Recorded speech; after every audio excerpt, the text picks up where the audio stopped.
There's a mystery more profound than any unsolved riddle, more intricate than any puzzle humanity has ever encountered. It's not hidden in distant galaxies or buried beneath ancient ruins.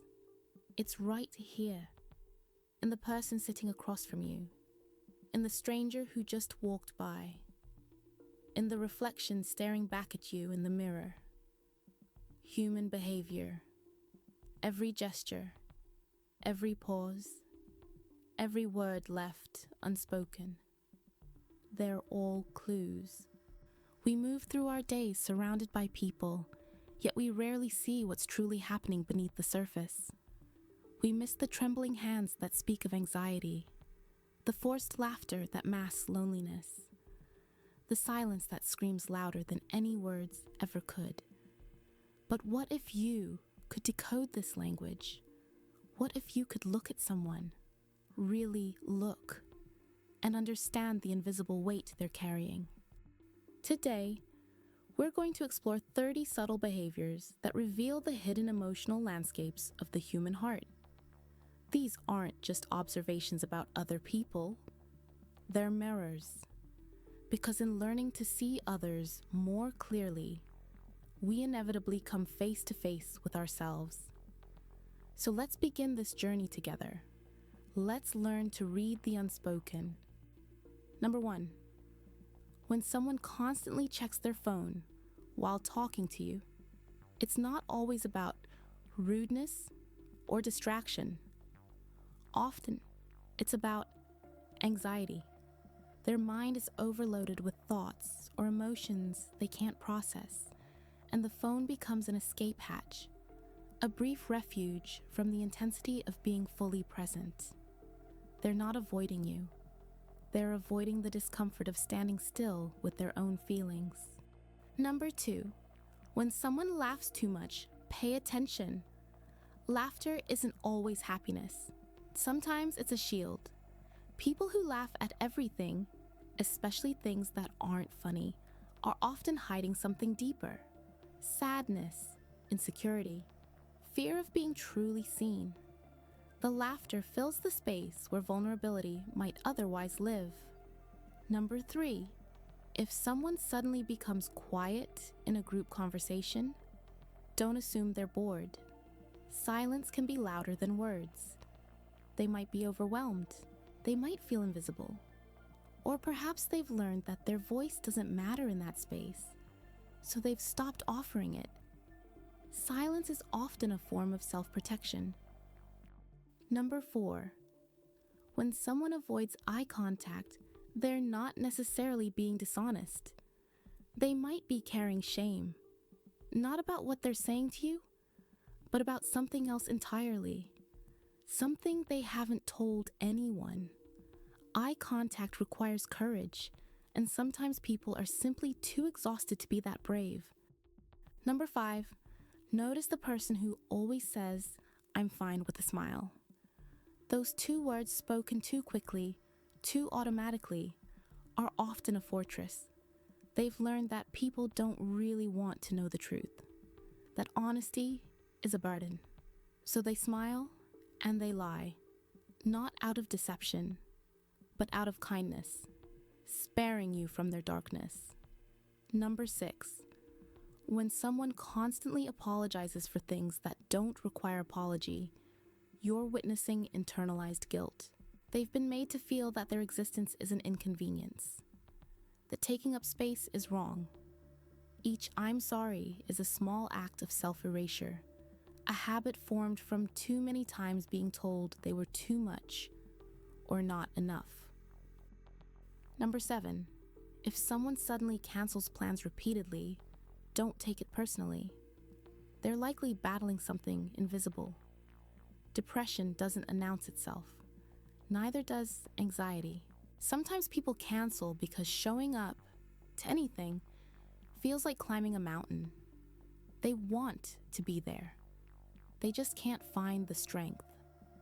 Number 8, when someone over-explains everything, even simple things, they're revealing a history of not being believed. They've learned that their word alone isn't enough.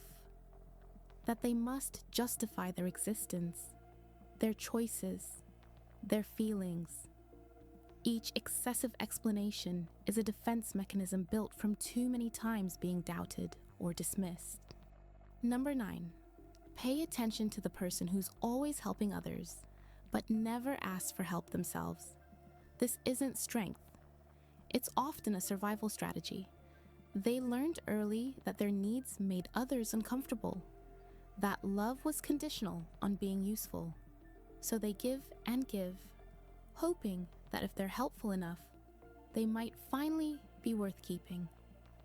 Number 10, when someone touches their face, neck, or hair repeatedly during conversation, their body is betraying their nervousness. These self-soothing gestures are ancient, instinctive.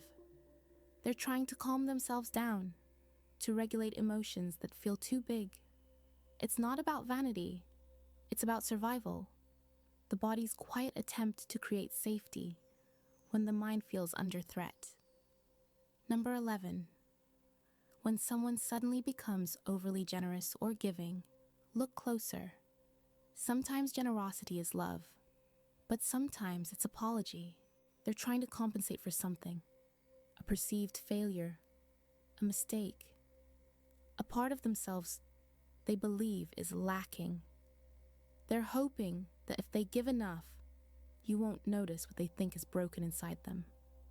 Number 12, if someone jokes about their pain, don't laugh it away.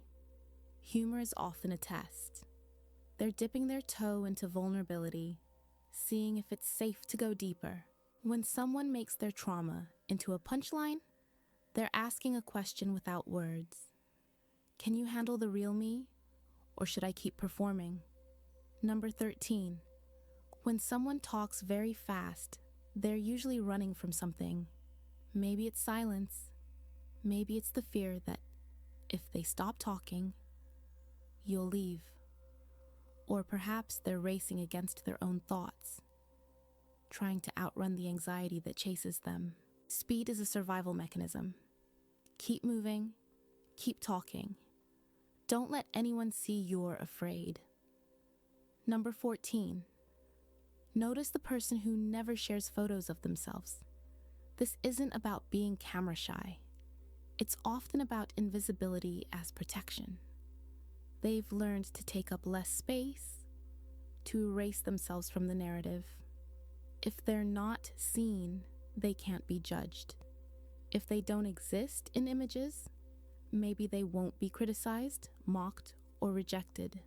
Number 15, when someone is excessively organized or controlling about small things, they're trying to create order in a life that feels chaotic. Control over their environment becomes a substitute for control over their emotions, their past, their pain.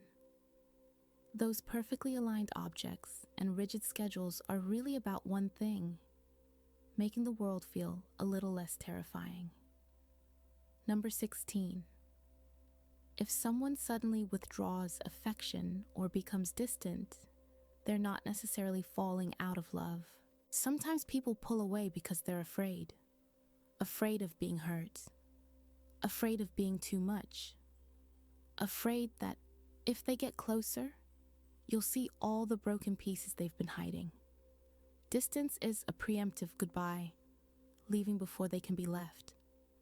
Number 17, when someone remembers tiny details you mentioned weeks ago, they're showing you something profound.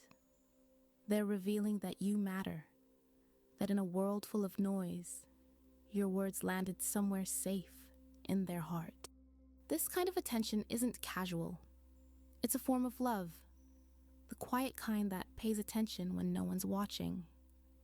Number 18, pay attention to the person who always changes the subject when things get deep. They're not shallow, they're scared. Depth requires vulnerability, and vulnerability requires trust they may not have learned to give. Those quick topic changes are exit doors from conversations that might reveal too much, hurt too much, or demand too much. Number 19. When someone is overly self-deprecating, it's not humility, it's protection. If they criticize themselves first, maybe you won't. If they point out their flaws before you notice them, maybe the rejection will hurt less. They're trying to control the narrative of their own unworthiness, beating everyone else to the punch. Number 20. If someone becomes very quiet after an argument, don't mistake it for indifference. That silence is processing. It's a mind working through pain, trying to understand what just happened. Some people need noise to heal. Others need stillness. That quiet person isn't ignoring you. They're trying to find their way back to themselves before they can find their way back to you. Number 21. When someone texts you late at night with casual conversation, they're not just bored, they're lonely. Those 2 a.m. messages aren't about what they're saying. They're about connection, about knowing someone else is awake in the darkness with them. Night has a way of amplifying loneliness, and reaching out, even in small ways, is their attempt to feel less alone in the world. Number 22. Notice the person who can't accept compliments. When you praise them and they deflect, minimize, or redirect attention elsewhere, you're seeing a deeply rooted belief that they're not worthy of good things. Somewhere along the way, they learned that accepting love or recognition was dangerous, so they push it away before it can be taken back. Number 23. When someone overshares with strangers but stays guarded with people close to them, they're protecting something fragile. Strangers are safe because they don't matter.